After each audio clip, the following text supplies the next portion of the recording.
As long as one is materially inclined or desires of merging into the spiritual effulgence, one cannot enter into the realm of pure devotional service.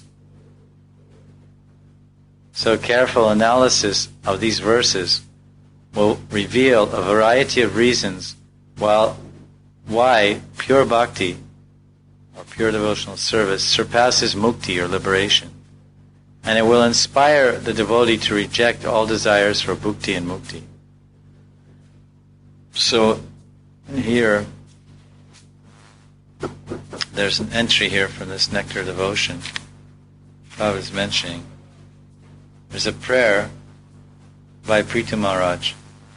My dear Lord, if after accepting liberation, I have no chance of hearing the glories of your Lordship, chanted by pure devotees from the core of their hearts, in praise of your lotus feet, and if I have no chance to taste this honey of transcendental bliss, then I shall never ask for liberation, or the so-called spiritual emancipation.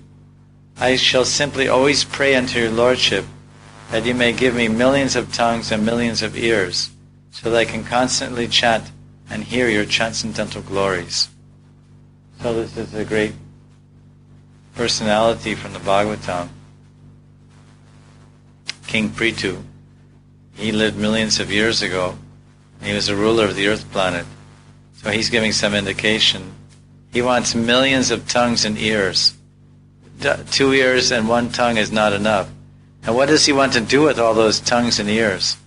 He wants to constantly hear and chant about the glories and the wonder and the praises of the Supreme Lord. So then there's a prayer also by Bharat Maharaj. And in his prayer we can see how Uttama Bhakti is. One who has this pure bhakti, he can give up all material comforts. So, because usually people want material comforts, nice home, nice clothes, tasty foods. But King Bharat, he was the king of the world at one time. He was the emperor of the world, King Bharata. There's a book called Mahabharata, the history of greater India, of the whole world. It's one time the world was called Varsh. Varsha means land. So he was 24 years old. 24 is quite young. The senses are very strong. The body is very healthy and strong, right? And he had a queen, and he had so many children and palaces and gold and wealth. He was a king, a very powerful king.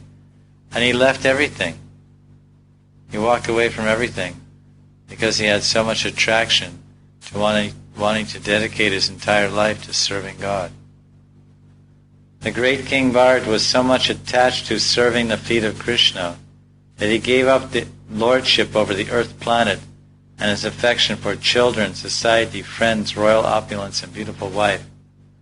He was so lucky that goddess of fortune, Lakshmi Devi, was pleased with him and ready to offer him all kinds of material concessions. But he never accepted any of these material comforts.